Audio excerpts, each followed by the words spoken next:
حضرت سعید بن جبیر کے گلے پہ خنجر رکھا تو آپ نے ہاتھ اٹھائے, کہنے لگے اے اللہ میرے بعد اسے کسی اور پر مسلط نہ کرنا,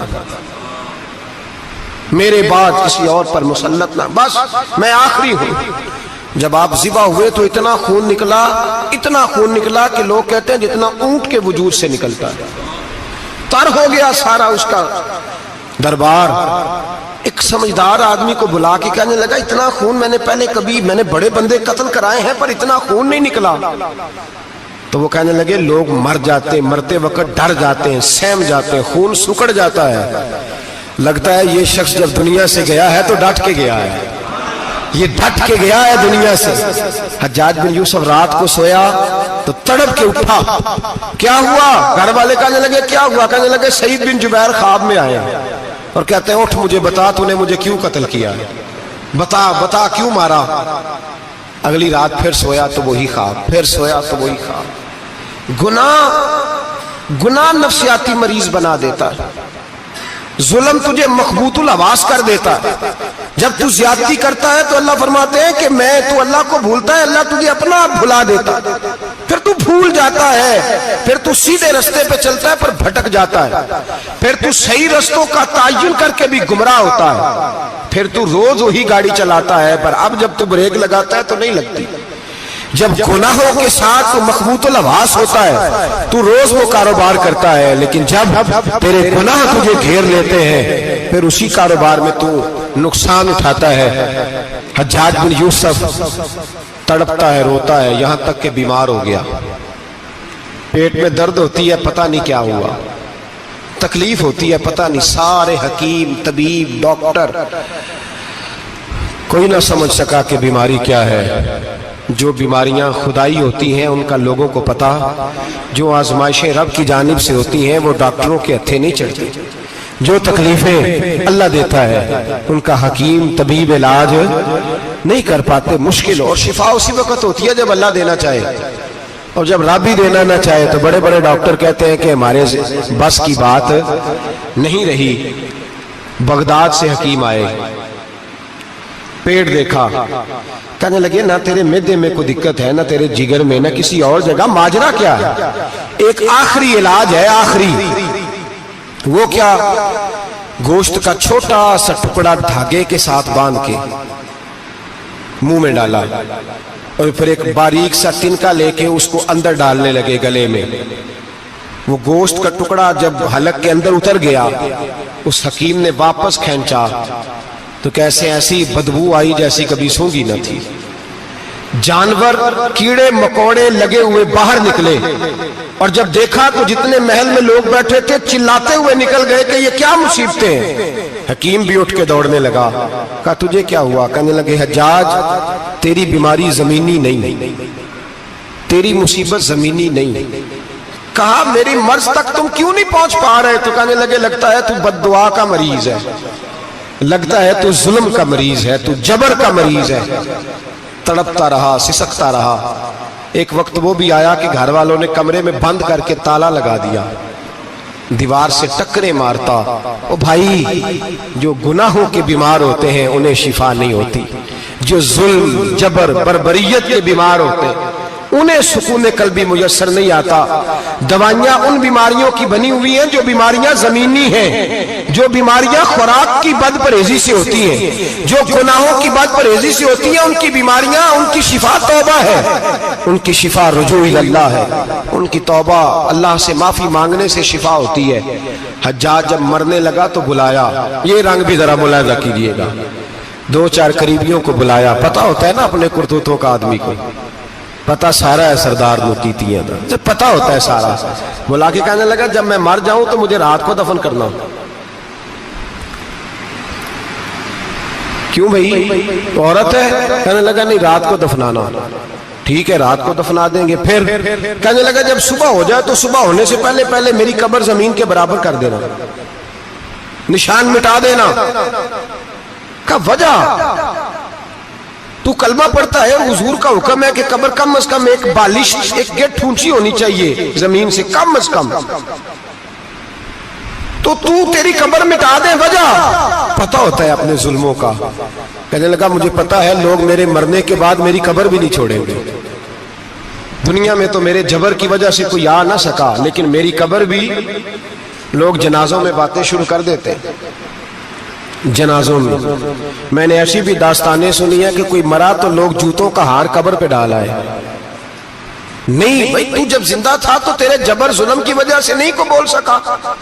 ایک تو ہے قیامت میں حساب ہوگا، یہاں دنیا میں حساب ہونے لگتا ہے. اتنی لمبی زبانیں لوگوں کی لٹک کر مرتے وقت باہر نکل آتی ہیں. دعا کریں، جمعہ ہے، اللہ تعالیٰ ایمان کی موت عطا فرمائے. دعا فرمائے رب تعالیٰ اللہ تبارک و تعالیٰ توبہ کر کے جانے کی توفیق عطا فرمائے. جاگے جاگے اور سنے اور دعا کرے، اے اللہ تو ہمیں ظلم سے ویسے ہی محفوظ فرما. اگر ہم زیادتی کرنے لگے تو اے اللہ ہمیں اس سے منع فرما. ہمیں اس سے تو یہ توفیق دے کہ ہم باز آ جائیں اس گناہ سے. میرے بھائی، ایک تو دنیا میں سزا ہے، پھر قیامت کی سزا ہے، پر وہ زیادہ سخت ہے. وہ زیادہ سخت ہے. ہم لوگوں نے نا ہیلے بہانے بڑے بنائے ہوئے ہیں. بینک کے ساتھ کاروبار کرنے والا کہتا ہے نہیں مجبوراً لیا ہے، مجبوراً. مر رہا تھا تو آخری لبوں پہ تھا تو جائز ہے، جائز ہے. اس وقت جب تجھے کھانے کو لقمہ نہ لگے تو حرام کھانا بھی جائز ہے. کیا دقت تھی؟ کیوں اللہ رسول کے مقابلے میں کھڑا ہوا تو؟ کیوں سود کا دھندا کیا؟ کیا تکلیف تھی؟ کہاں تو الجھ گیا تھا؟ ہم جان بوجھ کے اپنے لیے جہنم کٹھی کرتے ہیں، پھر کہتے ہیں سکون نہیں زندگی میں. کہاں سکون آئے گا؟ کیسے آئے گا؟ ہم نے خود آگ لگائی ہے چمن میں اپنے. جو قیامت کی سزا ہے، میرے نبی پاک علیہ السلام نے فرمایا رب تمہیں سامنے کھڑا کرے گا. اور کس طرح کھڑا کرے گا؟ فرمایا لوگوں کے وجود سے کپڑے اتر جائیں گے، زمین اس طرح دہکے گی جس طرح تانبا زمین پہ رکھا جائے اور آگ جلائی جائے. تانبا دیکھا ہے آپ لوگوں نے؟ یہ بھی گرمی گزری ہے نا، تو فرش پر جب سورج پڑتا تھا تو ننگے پاؤں چلا نہیں جاتا تھا. صحیح کہہ رہا ہوں؟ ننگے پاؤں، بچے کا پیر زمین پہ لگتا ہے تو چیخ اٹھتے ہیں، کہتے ہیں وہ جل گیا پیر. حالانکہ یہ فرش دنیا کے. اور اگر تانبے کے اندر خاصیت ہے کہ اگر کوئی دھات جلدی اور زیادہ گرم ہوتی ہے تو وہ تانبا ہے. میرے نبی نے مثال دی تو اس کی دی جو سخت تھا. فرمایا تانبے کی طرح زمین تپائی جائے گی اور پھر ننگے پاؤں رب تمہیں کھڑا کرے گا.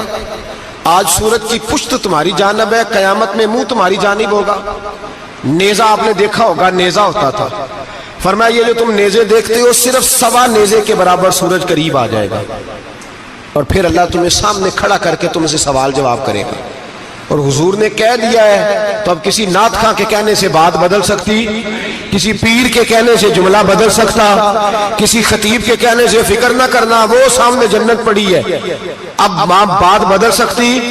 خدا کی رحمت پر بھروسہ رکھنا ضروری ہے، نبی پاک کی شفاعت کی امید رکھنا. بولیے.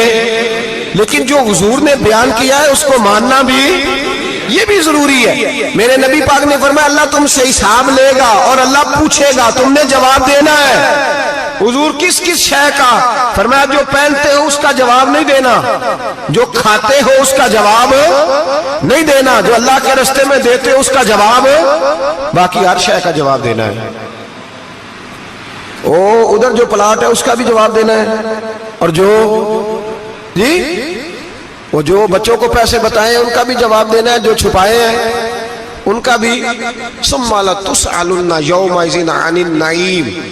جو کمیٹی اپنے محلے میں ڈالی ہے اس کا بھی جواب دینا ہے، جو سسرال کے علاقے میں ابا جی سے چوری ڈالی ہوئی ہے اس کا جواب بھی، سب کا جواب دینا ہے. تمام حساب کتاب. اور اللہ فرماتے ہیں میں سامنے کھڑا کر کے ہر سوال کا تجھے جواب، تجھے ہر سوال کا جواب. اچھا یہ جو بڑے لوگ تھے وہ حساب سے ڈرتے تھے، ہم چھوٹے لوگ ہیں ہم حساب سے ہم نہیں ڈرتے، ہم کہتے ہیں دیکھی جائے گی. بڑے لوگ جو تھے وہ حساب سے. حضرت ابو بکر صدیق دعا کرایا کرتے تھے، دعا کرو اللہ مجھ سے حساب نہ پوچھے. حضرت عمر فاروق رضی اللہ تعالیٰ عنہ اپنے بیٹے سے کہتے تھے بیٹا اپنے باپ کے لیے رحمت کی دعا کرنا، میں درگزر والا ہوں، میں حساب والا کوئی نہیں. بڑے لوگ ڈرتے تھے، بڑے لوگ. حضرت عثمان غنی قبر پہ کھڑے ہوتے تھے تو داڑھی آنسوؤں سے بھیگ جاتی. غلام کہتے ہیں حضور 3 دفعہ نبی پاک نے آپ کو جنت کی بشارت دی ہے، 3 دفعہ بشارت دی ہے، تو آپ کیوں اتنا روتے ہیں؟ عثمان غنی فرماتے جس رسول نے مجھے جنتی کہا ہے اسی محبوب نے مجھے فرمایا تھا عثمان قبر آخرت کی منزلوں میں سے پہلی منزل ہے. اور آپ فرماتے میرے تو کمرے میں دیا گل ہو جائے تو مجھے ڈر لگتا ہے، اس میں تو مکمل اندھیرا ہے. آپ فرماتے کھڑکیاں بند ہو تو دم گھٹنے لگتا ہے، اس کو تو دروازہ ہی کوئی نہیں، روشن دان تک نہیں. بھائی جو بڑے تھے وہ ڈر رہے تھے. مولا علی شیر خدا نماز کا وضو کر کے کانپتے تھے، کانپتے. علی آپ مرحب کے سامنے نہیں کانپے، خیبر کا دروازہ اکھاڑتے نہیں کانپے، بدر احد خندق حنین اور خیبر میں نہیں کانپے، تو یہاں آپ فرمانے لگے مالک کے سامنے جاتے ہوئے ڈر آتا ہے. بڑے لوگ کانپتے تھے، بڑے لوگ. آج کون سا جمعہ ہے؟ سارے بولیے. حالانکہ یہ اگلے سال دوبارہ آئے گا، ہمارا نہیں پتا کہ ہم ودا ہو جائیں کہ کیا بنے. یہ کون سا جمعہ ہے؟ آیا جمعۃ الوداع، آئے ہم پڑھیں. آج ایک فکر لے کر کے جانا، ایک سوچ. جہاں روز رات کو بیٹے کی ٹینشن، بیٹی کی ٹینشن، بھائی کی ٹینشن، پوتے کی ٹینشن ہوتی ہے نا، ایک ٹینشن اور اپنے آج ایک ٹینشن بڑھا لو، قبر کی ٹینشن پیدا کر لو، قیامت کی تھوڑی سی فکر کر لو، تھوڑی سی ایک لمحے کے لیے صحیح تھوڑا خیال پیدا کرے. حضرت حسن بصری نام سنا ہوا ہے نا، یہ حضرت علی کے شاگرد ہیں. نبی پاک کے گھر میں آ جاتے تھے کئی دفعہ، بچے تھے جب. حضرت حسن بصری تابعی ہیں. فرماتے خانہ کعبہ میں عمرہ کرنے گیا، طواف کعبہ کر رہا تھا تو بڑا عجیب منظر ہوا. رات کی تنہائی ہوئی. اس وقت کئی دفعہ طواف بند بھی ہوتا تھا، اس لیے کہ رش کم ہوتا تھا تو رات کو سب سو جاتے. کہتے رات ذرا گہری ہوئی تو لوگ اپنا اپنا خیمہ لے کے جاتے تھے. اب تو ہوٹل ہے نا تو خیمے لگتے تھے، لوگ خیمہ لے کے جاتے تھے، جہاں جگہ ملتی تھی خیمہ لگا کے رہتے تھے. فرماتے میں رات کو سویا خیمے میں، ایک دردناک آواز آئی. میٹھی ہے، دھیمی ہے، پر درد بڑا ہے.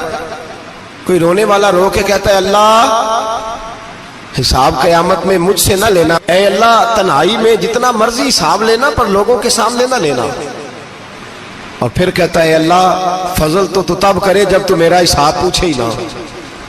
پھر چند منٹ گزرے تو پھر وہ رونے لگا. میرے کانوں میں آواز آئی، کہنے لگا اے اللہ حساب تو ان کا لیا جاتا ہے جو حساب کے قابل ہوتے ہیں. اعلیٰ حضرت کہتے ہیں نا رضا سے تو کیا حساب لے گا، رضا بھی کسی حساب میں ہے. اے اللہ میں قابل نہیں، مجھ سے حساب نہ لینا. کہتے تھوڑی دیر گزری تو پھر وہ رونے لگا. پھر ذرا سانس سنبھلے تو پھر کہنے لگا اے اللہ میں تو لوگوں کو کوئی بندہ حساب پوچھ لے تو نہیں دے سکتا، میں تجھے کیسے حساب دوں گا. پھر تڑپنے لگا. کہتے تھوڑی دیر گزری تو پھر ایک لفظ انہوں نے کہے رونے والے نے، کہنے لگے اللہ دیکھ تیرے محبوب کا فرمان ہے جو معافی مانگے تو اسے معاف کر دیا کرتا ہے. اے اللہ میں معافی مانگنے آیا ہوں اور مسجد نہیں آیا، میں کعبۃ اللہ ہی آ گیا ہوں. کہتے وہ اتنا روئے کہ چیخ آئی ان کی. اور جب دھڑام سے کوئی زمین پہ گرا تو میں پریشان ہوا کہ اب تو بے ہوش ہو گیا. فرماتے ہیں میں زور سے اٹھا فٹافٹ اور اس شخص کی طرف بڑھا. میرے دل میں خیال ہے کوئی گناہگار ہے بیچارہ، تو چلو میں بھی دعا کرتا ہوں. اس کو کہتا ہوں بیٹے فکر نہ کر، اللہ تیری مدد کرے گا. فرماتے میں گیا اس نیت کے ساتھ کہ میں کہوں گا چلو اٹھو تم بھی دعا کرو، میں بھی کرتا ہوں، اللہ ہم سے حساب نہ پوچھے. کہتے میں گیا تو وہ شخصیت بے ہوش پڑی تھی، کالے سیاہ بال ان کے چہرے پہ بکھرے ہوئے تھے. کہتے لوگو جب میں نے زلفیں ہٹائیں چہرے سے تو میرا وجود کانپنے لگا آسمان ٹوٹ پڑے گا، زمین پھٹ جائے گی، ستارے بکھر جائیں گے، آج بہ جائیں گے سمندر. فرماتے ہیں میری چیخیں نکل گئی. یہ کوئی گناہگار تو نہیں، یہ تو حضرت فاطمہ کے پوتے امام زین العابدین ہے. یہ تو امام حسین کا وہ بیٹا ہے جو کربلا میں تنہا بچے تھے. فرماتے میں امام کا چہرہ دیکھا تو بھاگ کے آیا اور میں نے اپنی داڑھی ان کے پیروں کے ساتھ مس کی اور میں نے کہا حضور اٹھئے. امام اٹھے تو میں نے کہا شہزادے تیرے تو اشارے سے اللہ کئی گناہگاروں کو بخشے گا. تیری تو دعا سے اللہ بخشے گا، یہ کیا کر رہے ہو؟ تو امام زین العابدین کہنے لگے حسن بصری ادھر آ یار، ادھر آؤ بزرگ ہو، میرے دادا کے پاس رہنے والے ہو، میں نے نا آج ہی سنا ہے کہ اس کا عذاب بڑا سخت ہے، آؤ میرے لیے دعا کرو، اللہ پاک مجھ سے حساب نہ پوچھے، کہا حضور نہ کریں۔ آپ فرمانے لگے تجھے نہیں پتا کچھ چیزیں ایسی ہیں کہ رب نے اگر حساب پوچھا تو میں واقعی جواب نہیں دے پاؤں گا، چل کر میرے لیے دعا۔ کہتے میں نے ہاتھ باندھے حضور میں نہیں کرتا، اٹھا فرماتے میں نے ہاتھ اٹھائے، میں نے کہا اے اللہ تیرے رسول کا شہزادہ ہے، یہ تیرے رسول کا شہزادہ ہے، یہ کہہ رہا ہے تو فضل کر۔ او بھائی جو بڑے تھے وہ تو تڑپتے تھے، سسکتے تھے۔ ابو علی ہیتی کہتے خانہ کعبہ میں پتھر پہ سر رگڑ رگڑ کے کوئی بوڑھا کہہ رہا تھا اے اللہ اول تو حساب نہ لینا، اور اگر لینا تو مجھے اندھا کر کے اٹھانا، میں تیرے نیک بندوں کے سامنے شرمندہ نہیں۔ اقبال رو پڑے، اقبال کچھ لوگوں نے لکھا ہے یہ آخری ربائی ہے ڈاکٹر اقبال کی، آخری، اس کے بعد شاید اس نے کلام نے کچھ سیرت نگاروں کا خیال ہے۔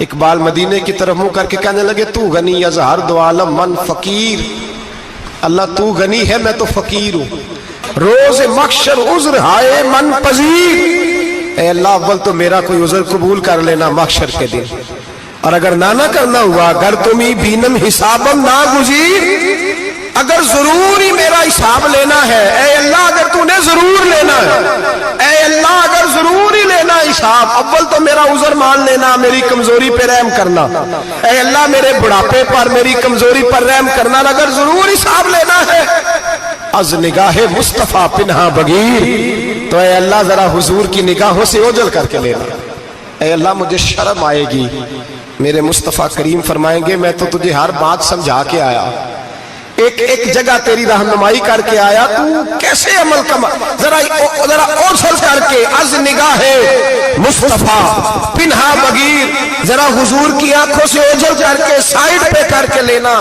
میں برداشت نہیں کر پاؤں گا۔ حضرت ابو علی ہیتی کہتے ہیں بابے نے سر رکھا ہوا ہے اور کہتے ہیں اللہ مجھے اندھا کر کے اٹھانا، فرماتے میں گیا، میں نے کہا چلو میں دعا کرتا ہوں جا کے، فرماتے جب میں نے جا کے بزرگوں کی کمر پہ ہاتھ رکھا، ان کا چہرہ دیکھا تو یہ کوئی گناہگار تو نہیں، یہ تو بغداد کے پیر عبد القادر جیلانی ہے، یہ تو محبوب سبحانی غوث سمدانی ہے، یہ تو وہ شخص ہے جو قدم لگائے تو اللہ ولایت عطا کرتا ہے۔ جو بڑے تھے وہ ڈر رہے تھے، معین الملت والدین، عطائے رسول، ہند الولی، غریب نواز حضرت خواجہ معین الدین اجمیری رحمت اللہ علیہ، خواجہ قطب الدین بختیار کاکی کو تنہائی میں بلا کے کہنے لگے معین الدین سید زادہ ہے، معین الدین حضور کے خاندان میں پیدا ہوا ہے، معین الدین سے اس کے پیر کو بڑی امیدیں تھیں، معین الدین کو رسول پاک نے ہندوستان بھیجا تھا، پر قطب الدین یار معین الدین تبلیغ کا حق نہیں ادا کر سکا۔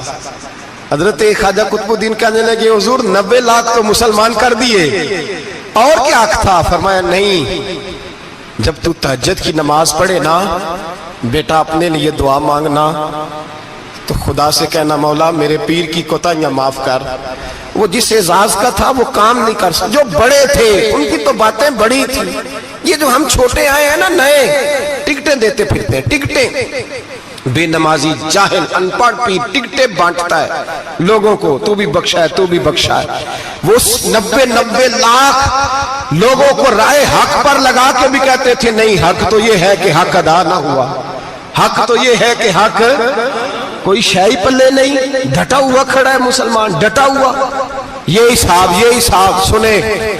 کسی نے حضرت ابو ہریرہ سے کہا کہ کوئی ایسی حدیث سناؤ جو آپ کو بھی بڑی محبوب ہو۔ حضرت ابو ہریرہ نے چیخ ماری، رونے لگے اور بے ہوش ہو گئے، پھر ہلایا، پانی پلایا، اٹھے، کہا حضور بات کی تھی حدیث سنائے، پھر رونے لگے۔ ہمیں تو نہیں نہ رونا آتا، ہمیں تو تب آتا ہے جب بیٹا بات نہ مانے، ہمیں تو تب آتا ہے جب کاروبار میں نقصان ہو جائے، ہمیں تو تب رونا آتا ہے جب ہمارا کوئی دوست ہمارے بارے میں غلط بات کر دے، بے عزتی دنیا کی ہو جائے۔ حضرت ابو ہریرہ 3 دفعہ ہوش آیا، 3 دفعہ روئے، اور کہنے لگے عزیزو یہ وہ والی حدیث ہے کہ میں سوچتا بھی ہوں تو میں تڑپ اٹھتا ہوں. کہا کون سی حدیث؟ تو حضرت ابو ہریرہ کہنے لگے میں نے نبی پاک سے سنا ہے قیامت میں سب سے پہلے علماء کا حساب ہوگا. سب سے پہلے علماء کا. رب کریم فرمائے گا تمہاری دین کے نام پر بڑی موجیں تھیں، تمہارے بڑے پوسٹر چھپتے تھے، لائنیں بنا کے لوگ تمہارے ہاتھ چومتے تھے، لوگ تمہاری گھڑی کو بھی چومنا اپنے لیے سعادت سمجھتے تھے. بتاؤ میرے رسول کے نام پر کھانے والوں کیا کر کے آئے ہو؟ عمل بتاؤ. عمل موج بڑی کی نا تم نے، بتاؤ عمل. علماء عالم عرض کرے گا اے اللہ میں جگہ جگہ تیرے رسول کے دین کی بات کرتا تھا، میں قرآن کے درس دیتا تھا، میں راتیں بیدار رہ کے تیاریاں کرتا تھا، میں جو بن سکا کیا. رب فرمائے گا نہیں، تو نے تو اس لیے کیا تھا کہ لوگ تجھے پیر صاحب کہیں، مولانا صاحب کہیں، تیرے نعرے لگائیں تو لگے نہیں پھر تیرے نعرے، پھر لوگوں نے لمبے لمبے القابات پکارے نہیں تیرے. حضور سید عالم علیہ السلام فرماتے ہیں پہلا حساب اس کا لے گا جو عالم کہلاتا تھا. رب پوچھے گا تجھے طاقت دی، ہمت دی، بولنے کی صلاحیت دی، اپنے فضل سے دی، بتا کیا کما کے آیا ہے. حضرت ابو ہریرہ روتے ہیں، کہتے ہیں میں بھی تو حدیثیں سناتا ہوں، میں بھی تو عالم ہوں، میرے پیچھے بھی تو لوگ بھاگتے ہیں. لوگوں بتاؤ اگر اللہ نے ابو ہریرہ سے پوچھا تو کیا جواب دے گا؟ اللہ فرمائے گا علماء کے لیے بخاری مسلم ہے، انہیں اٹھاؤ اور جہنم میں ڈال دو. امام غزالی فرماتے ہیں اگر کسی عالم کو سزا ملی تو سخت سے سخت عالم کو ملے گی. دعا فرمائیں اللہ میرے جیسے لوگوں کو ہدایت کا رستہ عطا فرمائے، اور جو کہتے ہیں سمجھتے ہیں اللہ اس پر عمل کی توفیق عطا فرمائے. فرمایا حضرت ابو ہریرہ نے دوسرے نمبر پر سخی اللہ کی بارگاہ میں کھڑا کیا جائے، مالدار. رب فرمائے گا بول کچھ ایسے بھی تھے جن کے پاس شام کی روٹی نہیں تھی، تجھے میں نے تیری تجوری بھر کے تجھے دولت عطا کی، تجھے وراثت میں میں نے مربع دیے، جائیدادیں دی. بتا وہ کچھ وہ تھے سویرے مزدوری کرنے جاتے تھے، کما کے لاتے تھے، ہزاروں روپیہ تیری بینک میں پڑا تھا، بتا کیا کیا تو نے؟ اے اللہ میں نے مسجد میں دیے، مدرسے میں دیے، 30 دن افطاریاں پکاتا رہا. اللہ فرمائے گا تو جھوٹ بولتا ہے، تو سارا کچھ اس لیے کرتا تھا کہ لوگ تجھے سخی کہے. ہاں ہاں تیرا اعلان ہوا مسجد میں، لوگوں نے کہا وہ دیکھو کتنے پیسے دے رہا ہے، اس کا وہ دیکھو نام لکھا ہوا ہے ہسپتال کے ایک کونے میں کہ یہ والا بلاک فلاں سیٹھ صاحب نے بنایا، یہ دیکھو لکھا ہوا ہے کہ یہ کمرہ مدرسے کا اس نے بنایا، تو لکھ دیا گیا، نعرے لگ گئے، اب جا دوڑ جا. اللہ جہنم میں پھینک دے گا. فرمایا پھر شہید کھڑا کیا جائے گا. ہاں بھئی تجھے طاقت دی، ہمت دی، بتا کہاں خرچ کی، کہاں؟ اے اللہ شہید ہی ہو گیا. فرمایا وہ تو اس لیے ہوا تھا کہ لوگ تجھے شہید کہیں، بہادر کہیں، تیرے نام پہ روڈ کا نام رکھا جائے، تمغہ حسن کارکردگی ملے، سو مل گیا. میرے لیے بتا کیا کر کے آیا ہے میرے لیے، اسے اٹھاؤ اور جہنم میں پھینک دو. بھائیو عذاب کڑا ہے، عذاب سخت ہے، حساب سخت ہے، اور جو حساب لینے والا ہے اس کو میں نا تراویح ہو رہی تھی تو قاری صاحب نے ایک سورہ یاسین شروع کی، وَامْتَازُوا الْيَوْمَ أَيُّهَا الْمُجْرِمُونَ. اللہ فرماتا ہے قیامت میں میں کہوں گا مجرم جو ہے نا وہ صفوں سے باہر آ جائے، صفوں سے باہر آ جائے. ایک ہمارے فزکس کے ٹیچر ہوتے تھے تو بڑی سخت چھڑی مارتے تھے، تو جب وہ قد بھی بڑا تھا، جلال بھی بڑا تھا، اور اصول بڑے اچھے انسان تھے لیکن سخت تھے، تو مجھے یاد آتا تھا کہ جب وہ سویرے آ کے کہتے جس نے کام نہیں لکھا وہ باہر نکل آئے. 2 قسم کی چوٹ لگتی تھی، ایک تو خیال یہ آتا تھا کہ شرمندگی بڑی ہوگی کہ سارے اسٹوڈنٹ بیٹھے ہیں اور 2 3 4 ان کو کہا وہاں مرغے بن جاؤ، بڑی شرم آتی تھی۔ اور پھر جب وہ مارتے تھے تو اتنا سخت مارتے تھے کہ کئی دن تکلیف رہتی تھی، بتایا نہیں جاتا تھا۔ وہ اسٹوڈنٹ بتاتے تھے کہ یار اس سے بچو کسی بھی طریقے، اور کسی کا کام رہ بھی جاتا تھا کہتے تھے اس پیریڈ کی ڈیوٹی سبق یاد کر کے آنا ہے۔ سخت ٹیچر کے بارے میں تیرا میرا یہ رویہ ہے۔ تو یاد آ رہا تھا وہ کہہ رہے تھے نا وَامْتَازُوا الْيَوْمَ أَيُّهَا الْمُجْرِمُونَ، تو میں صف میں کھڑا تھا تو 2 قطرے میرے بہہ گئے آنسو کے۔ مجھے ساتھ بچہ کہنے لگا تبھی یہ ٹھیک ہے، میں نے کہا تبھی یہ تو ٹھیک ہے، کچھ یاد آ گیا ہے کہ میدان محشر میں یہاں تو چھپے ہوئے ہیں نا عیب، چھپے ہوئے، اور بھائی رب بڑا کریم ہے، عیبوں کے باوجود نوازتا ہے۔ میرا دعویٰ یہ ہے اگر ہمارے عیب کھل جائیں، لوگ ہمیں دھرتی پہ جینے نہ دیں، لوگ جینے نہ دیں، نکال دیں، اپنے بھی ہمیں برداشت نہ کرے، یہ تو اس کا کرم ہے۔ پتہ سارا ہے سردار نو کیتیاں دا، پردہ چپایا ہی تیرا پلا ہو سی۔ وَامْتَازُوا الْيَوْمَ أَيُّهَا الْمُجْرِمُونَ، اللہ فرمائے گا مجرم باہر آ جائے۔ یا اللہ کیا ہوگا؟ جب سوال جواب ہوں گے تو رب فرماتے ہیں تیری زبان پہ مور لگا کے بند کر دوں گا، تیرے ہاتھ بولیں گے، پیر بولیں گے، سر بولے گا، پیٹ بولے گا۔ اس وقت کی فکر پیدا کریں، ٹینشن پیدا کریں۔ وقوع قیامت حق ہے، اور باندھ کے نا لوگ پیر باندھ کے زور کے ساتھ باندھتے۔ سگا بیٹا جب قبر میں دفن کرتا ہے نا تو وہ بھی کہتا ہے وہ کونا، یہ کونا تھوڑا سا مٹی کم ہے، یہاں بھی مٹی ڈالو۔ پہلے لوگ روزانہ جاتے ہیں، پھر ہفتے کے بعد، پھر مہینوں بیت جاتے ہیں۔ کچھ قبریں ایسی بھی ہیں جن پہ کھڑے ہوں تو لگتا ہے قبریں رو رہی ہیں اور کہتی ہیں جاؤ میرے گھر والوں سے جا کے کہو کوئی پھیرا ہی لگا جائے۔ وہ ایک دفعہ آئے تو صحیح، کوئی مٹی نہیں ڈالتا۔ بادشاہوں کی قبریں روتی ہیں، سرمایہ داروں کی قبریں روتی ہیں، کوئی جاتا نہیں۔ اتنے موٹے سوراخ ہے قبروں میں، آپ اپنے شہر کے قبرستان پھر کے دیکھ لیں، سوراخ ہے۔ او بھائی حضرت مولا علی شیر خدا قبرستان گئے تو پہلے رونے لگے، پھر کہنے لگے قبروں والوں کیا حال ہے تمہارا؟ تو آپ فرماتے ہیں مردہ مجھے اندر سے بول کے کہنے لگا علی کفن پھٹ گیا، ہڈیاں ٹوٹ گئی، مال تو دے آئے تھے وارثوں کو پر حساب ہمیں دینا پڑ رہا ہے، تو بتا پیچھے کیا حالات ہیں؟ تو حضرت علی کہنے لگے تمہاری بیویوں نے اور نکاح کر لیے، تمہارے دوستوں نے نئے دوست بنا لیے، تمہاری اولادوں نے تمہارے بغیر جینا سیکھ لیا، تمہاری جائیدادیں بٹ گئیں، تمہارا پیسہ تقسیم ہو گیا۔ پہلے تو کوئی تمہارا نام لیتا تھا، اب تو تمہارا ذکر ختم ہو گیا ہے، اب تو 1 2 نسل تک تمہارا ذکر تھا، اب تو تمہیں یاد ہی کوئی نہیں کرتا۔ کہتے ہیں لوگ یہاں کوئی رہا کرتا تھا، یہاں کوئی ہوا کرتا تھا، اب تو تم قصہ پارینہ، قصہ ماضی ہو گئے۔ حساب کا وقت قریب ہے، قریب آ گیا وقت۔ اللہ فرماتے ہیں اقترب للناس حسابهم وهم فی غفلۃ معرضون، فرمایا حساب کا وقت قریب آ گیا ہے تو ابھی بھی غافل ہے۔ جمعۃ الوداع ایک پریشانی لگانے کا ارادہ تھا، بڑی پریشانی اب پالی ہے، ایک پریشانی اور پال لو، جس کو یہ پریشانی لگ جائے اس کے عمل سنورنے لگ جاتا ہے۔ یہ پریشانی پال لو کہ اگر مجھے حساب دینا پڑے۔ حضرت عمر کا فرمان، آپ فرمایا کرتے تھے اپنا حساب خود کر لو قبل اس کے کہ اللہ تمہارا حساب کرے، خود کر لو اپنا حساب، خود کھاتے ٹھیک کر کے رکھو، چیک کر کے رکھو۔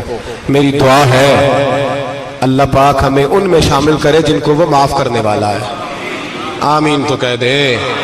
اللہ تبارک و تعالی ہمیں ان لوگوں میں شامل کرے جنہیں اللہ بغیر حساب جنت عطا کرنے والا ہے۔ فکر پیدا کریں، سوچ پیدا کریں، اللہ تبارک و تعالی کو راضی کرنے کے ایام میں اور اس کی رضا کی طرف توجہ کریں سارے حضرات۔ اللہ تبارک و